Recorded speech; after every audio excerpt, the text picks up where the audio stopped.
धन्यवाद सर। प्यारे बच्चों, परम आदरणीय विद्यालय के यशस्वी प्रधानाचार्य महोदय, उप प्रधानाचार्य महोदय, विद्यालय के शिक्षक, विद्वान मित्र, शिक्षिकाएं, विद्यालय के कर्मचारी तथा मेरे भावी भविष्य के कर्णधार, मेरे प्यारे छात्र छात्राओं, प्यारे बच्चों, जैसा कि अभी सर ने बताया कि आज किनका जन्मदिन है? सरदार वल्लभ भाई पटेल। और किस रूप में मनाया जा रहा है? हाँ, राष्ट्रीय एकता दिवस के रूप में इस पर्व को मनाया जा रहा है, बड़े ही धूमधाम से पूरे भारत में। प्यारे बच्चों, सरदार वल्लभ भाई पटेल का जब भी नाम आता है तो भारत का बिस्मार्क, जिस प्रकार से बिस्मार्क ने, ऑटो हान बिस्मार्क ने जर्मनी का एकीकरण किया, उसी प्रकार और जब ऑटो हान बिस्मार्क ने जर्मनी का एकीकरण की प्रक्रिया का प्रारंभ किया, वह एक सेनापति था, लेकिन जब वह शासन सत्ता में आता है और जर्मनी जो एकीकृत नहीं था, छोटे छोटे भागों में, छोटे छोटे रियासतों में बटा था, तो उन्होंने निर्णय लिया कि यदि हमको अवसर मिला, मैं यदि सेनापति बनूंगा, तो जर्मनी का एकीकरण किया। और उन्होंने जब जर्मनी का अध्ययन किया, वहां की सामाजिक, आर्थिक, राजनीतिक व्यवस्था का जब अध्ययन करता है तो पाता है कि जर्मनी का एकीकरण इतनी आसानी से नहीं हो सकती है। तो उन्होंने एक थीम बनाया और उस थीम का नाम था रक्त और लौह के नेते। और इस आधार पे बिस्मार्क ने जर्मनी का एकीकरण किया। ठीक उसी प्रकार से प्यारे बच्चों, भारत 15 अगस्त सन 1947 को आजाद होता है। कुछ खुशी कुछ गम के साथ हम आजाद तो जरूर होते हैं, लेकिन खुशी इस बात की थी कि हम ब्रिटिश हुकूमत से, ब्रिटिश जंजीरों से जकड़े हुए थे, उससे हमको मुक्ति मिलती है। लेकिन गम इस बात का था कि जब ब्रिटिश सरकार ने भारत की स्वतंत्रता संग्राम का जब अधिनियम बनाया, भारत को आजाद कराने के लिए जो अधिनियम बनाए, तो ब्रिटिश सरकार की जो नीति थी वो आप जानते हैं, फूट डालो राज। कदम कदम पे उनका यही मंशा था कि हम ऐसे नियम कानून को बनाए जाए कि भारत कभी भी स्वच्छंद रूप से एकत्रित न रह सके।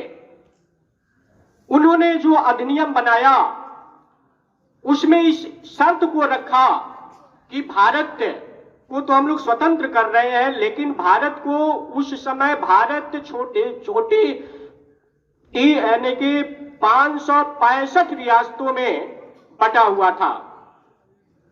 आप कल्पना कीजिए, छोटे छोटे राजा, छोटे छोटे रजवाड़े, छोटे छोटे राज्य होते थे जो आपस में लड़ते थे, और इसी लड़ाई झगड़े का फायदा ब्रिटिश सरकार ने लिया।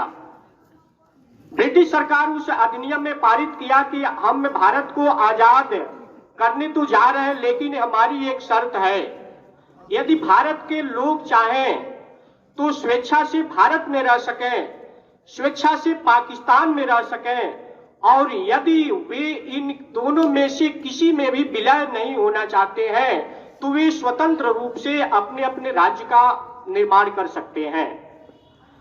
ऐसे समय में भारत के सामने एक महत्वपूर्ण चुनौती होती है, और ठीक ऐसे वक्त पे सरदार वल्लभ भाई पटेल जी ने भारत का बिस्मार्क, भारत का लौह पुरुष, सरदार की उपाधि से इनको जाना जाता है। इन्होंने भारत को एकत्रित करने का बीड़ा उठाया, सपना देखा, और उस सपने को ही नहीं देखा बल्कि उसको साकार रूप में परिणित करने का भी एक ऐतिहासिक और महत्तम कार्य किया।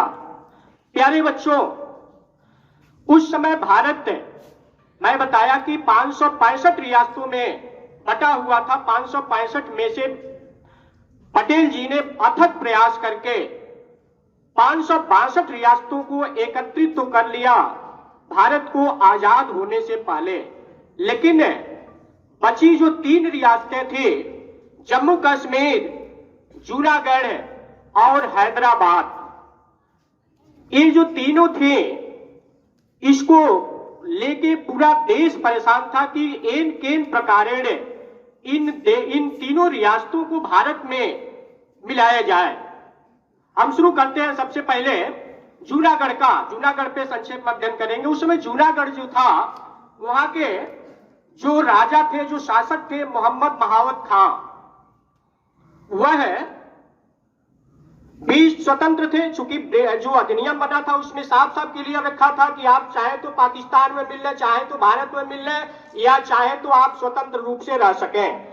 तो सभी देशों ने अपने यहाँ के जो उस समय के तत्कालीन वर्तमान उस समय के जो प्रधानमंत्री थे पंडित जवाहरलाल नेहरू, उस समय के जो गृह मंत्री, स्वतंत्र भारत के पहले उप प्रधानमंत्री सरदार वल्लभ भाई पटेल, उस समय के जो गृह मंत्री थे के.एम. करियप्पा, इन लोगों ने अथक प्रयास किया, लेकिन उन 3 रियासतों को भारत में एकीकृत करने का जो उन्होंने सपना, जो मंसूबा था, हुआ है उस पे पानी फिरता दिखा।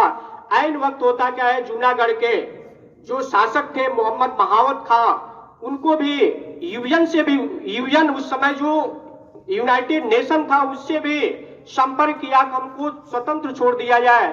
जो जम्मू कश्मीर था, जो हैदराबाद था, लेकिन किसी ने उनकी बात नहीं मानी और वह भाग गए पाकिस्तान में।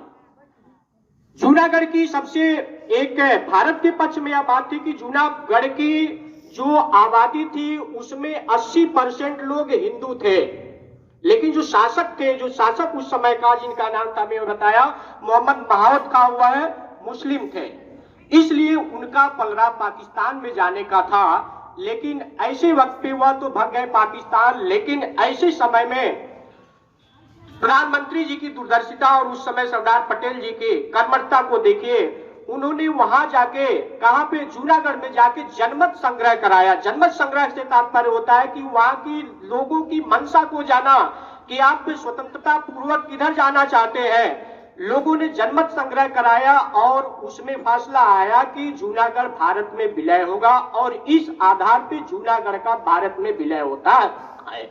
इसके बाद बचता है हैदराबाद। हैदराबाद के उस समय जो शासक थे निजाम, उस समय एक युद्ध अभियान चलाया गया था, पोलो अभियान। पोलो इसलिए नाम दिया कि विश्व में सर्वाधिक पोलो एक खेल होता है जो घोड़े पे चढ़ के खेला जाता है। उसकी सबसे ज्यादा फील्ड यदि कहीं है तो वह हैदराबाद में है। और इस आधार पे उस अभियान के तहत हैदराबाद को भी भारत में विलय करने का श्रेय पंडित जवाहरलाल नेहरू और उस समय के उप प्रधानमंत्री पटेल जी को जाता है। लास्ट में बचता है जम्मू कश्मीर। ध्यान से सुनिएगा, आपकी परीक्षा में भी ये प्रश्न आते हैं। जम्मू कश्मीर बहुत विवादास्पद, जब प्रधानमंत्री के कहने पे जब सरदार पटेल जी जम्मू कश्मीर के शासक हरि सिंह से मिलने जाते हैं, तो हरि सिंह चूंकि उस समय भारतीय राष्ट्रीय कांग्रेस सर्वोच्च पार्टी थी और ये लोग भारतीय राष्ट्रीय कांग्रेस के सदस्य थे। हरि सिंह कांग्रेस पार्टी से नफरत करते थे और इसलिए वो भारत में नहीं आना चाहते थे। और चूंकि हरि सिंह हिंदू शासक थे, इसलिए वे पाकिस्तान, चूंकि एक मुस्लिम प्रांत है, उधर जाना नहीं चाहते थे। बात बड़ी समस्या थी। उन्होंने भी कांटेक्ट किया पाकिस्तान से, यूएनओ से कांटेक्ट किया कि नहीं भैया, हम किसी की तरफ से नहीं रहना चाहते, न किसी में विलय होना चाहते, हम स्वतंत्र रूप से रहना चाहते हैं। ऐसे वक्त पे पाकिस्तान, बड़बोला पाकिस्तान, इतिहास आपने पढ़े हैं, देखते हैं। ऐसे वक्त पे पाकिस्तान ने अपने कबायलियों द्वारा जम्मू कश्मीर पे आक्रमण करा देता है। जब आक्रमण करा देता है तब हरि सिंह बहुत परेशान हो जाते हैं और अपने राजदूत को भेजते हैं कि यार जाओ, दिल्ली जाओ, जो तत्कालीन जो समय प्रधानमंत्री हैं, जो गृह मंत्री थे, जो रक्षा मंत्री थे, उनसे मिलो और जम्मू कश्मीर को बचाने का उनसे आग्रह करो। वह जाते हैं और अपना प्रस्ताव पंडित जवाहरलाल नेहरू और सरदार पटेल के समक्ष रखते हैं। सरदार पटेल कहते हैं यार मैं आपकी मदद तो जरूर करूंगा, लेकिन हमारी एक शर्त है। शर्त क्या है? शर्त यह है कि आपको भारत में मिलना होगा। वह फिर आते हैं हरि सिंह के पास और अपनी सारी बात हरि सिंह से कहते हैं। हरि सिंह फिर जाते हैं पटेल जी के समझ जाते हैं और कहते हैं ठीक है, आपकी एक शर्त है तो मुझे मंजूर है, लेकिन मेरी भी एक शर्त है। मेरा भी एक शर्त यह है कि हम आप में भारत में मिलेंगे तो जरूर, लेकिन हमें एक विशेष दर्जा दिया जाए। और उसी के तहत भारतीय संविधान में ये वर्णित किया गया, भारतीय संविधान का अनुच्छेद 370, जो बार बार आपकी परीक्षा में आता है। अनुच्छेद 370 क्या है बेटा? तो वही अनुच्छेद 370 जो है जम्मू कश्मीर को विशेष दर्जा प्रावधान था। शायद हरि सिंह को भी जानकारी नहीं थी कि एक ऐसा समय आएगा, हम जो यह है शर्त रख रहे हैं, एक झोले वाला व्यक्ति आएगा। झोले वाले व्यक्ति से मतलब आज वर्तमान के यशस्वी प्रधानमंत्री ऐसे आएंगे और हमारी शर्त को भी तोड़ देंगे और 31 अक्टूबर सन 2019 में जम्मू कश्मीर जो 370 अनुच्छेद थे उसको भी समाप्त किया गया और पूरा भारत एक स्वतंत्र राष्ट्र बन गया। प्यारे बच्चों, एक लाइन और हम इसमें कहेंगे। जब बात 370 की थी तो मैं बताया कि उस समय के तत्कालीन वायसराय थे लॉर्ड माउंटबेटन। लॉर्ड माउंटबेटन की नीति थी कि हम तो जा ही रहे, फिर किसी न किसी तरह से भारत को फंसा के चला जाएगा। तो उन्होंने राय दिया कि प्रधानमंत्री जी की सुनो हमारी बात, तुम यह जो मुद्दा है भारत और पाकिस्तान का जो आज पीओके है, उसका मुद्दा तुम लेके चले जाओ यूएन राष्ट्र संघ में। और प्रधानमंत्री ने उन्हीं की बातों को माना और वहां जाने से पहले दो उसमें अनुसूचियां होती हैं कि किस प्रकार के मैटर यूएन में दाखिल होते हैं। उसमें दो आर्टिकल होते हैं, आर्टिकल 5 और आर्टिकल 6। आर्टिकल 5 ये दर्शाता है कि कोई भी देश की समस्या होगी तो उसमें यह कहना पड़ेगा फला देश या फला राज्य मेरा है और इस पे पाकिस्तान ने जबरन अधिकार कर लिया है, कब्जा कर लिया है। अनुच्छेद 6 क्या कहता है कि फला राज्य विवादित है और उस पे पाकिस्तान द्वारा कब्जा कर। दोनों बातों को समझिएगा। अनुच्छेद 5 क्या कह रहा है कि यह मेरा है, अनुच्छेद क्या कह रहा है यह विवादित क्षेत्र है। और उस समय के प्रधानमंत्री जी इस बात को गौर नहीं किए और वह आर्टिकल 5 को न उठा करके आर्टिकल 6 जो विवादास्पद का मुद्दा था उसको लेके यूएन में गए। और यूएन में जब वो फाइल गई तो तुरंत यूएन ने आदेशित किया कि अब यह मामला न आपका है न पाकिस्तान का है, यह मामला मेरा है, जो जहां है वह वहीं शांत हो जाए। काश पंडित जवाहरलाल नेहरू ने आर्टिकल 5 के तहत यदि फाइल यूएन में प्रस्तुत किया होता तो आज शायद भारत का नक्शा कुछ और होता। जो आज बार बार आप पीओके को लेके हमेशा लड़ाई झगड़ा हो स्थिति नहीं आती। प्यारे बच्चों, तो इस आधार पे भारत को एकीकृत करने का भारत के शिल्पकार सरदार पटेल जी ने जो बीड़ा उठाए उन्होंने उसको पूरा किया और उन्हीं के स्मृति में वर्तमान के केंद्रीय सरकार ने सन 2014 को इनके जन्मदिन को राष्ट्रीय एकता दिवस के रूप में मनाना प्रारंभ किया। और आज देखेंगे आपके विद्यालय में भी विविध तरह के कार्यक्रम एवं अन्य गतिविधियां संचालित होगी। पूरा देश आज उनके जन्मदिन को राष्ट्रीय एकता दिवस के रूप में मना रहा है। एक और आश्चर्य की बात, इन्हीं के जन्मदिन को स्टैचू ऑफ यूनिटी जो गुजरात में जो विश्व का सबसे बड़ा स्टैचू है भारत सरकार ने बनाई। और इसी आधार पे आप चूंकि केंद्र सरकार का निर्देश है कि एक शपथ आपसे लिया जाएगा, शपथ ग्रहण बच्चों से है, तो आप लोग अपने स्थान पे खड़े हो जाएंगे बिल्कुल सावधान मुद्रा में। प्रतिज्ञा वही मैं करा लिया, शोर नहीं करेंगे, एकदम बिल्कुल अपनी लाइनिंग ठीक कर ले। अध्यापक बंधुओं से मैं निवेदन करूंगा, शपथ लेंगे, एक बार जोर से बोलेंगे, देखना है जोर किसमें। भारत माता की, भारत माता की।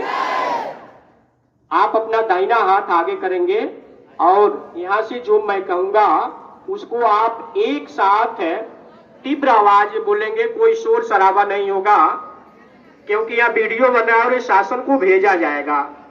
शोर नहीं। तो हम शुरू करते हैं।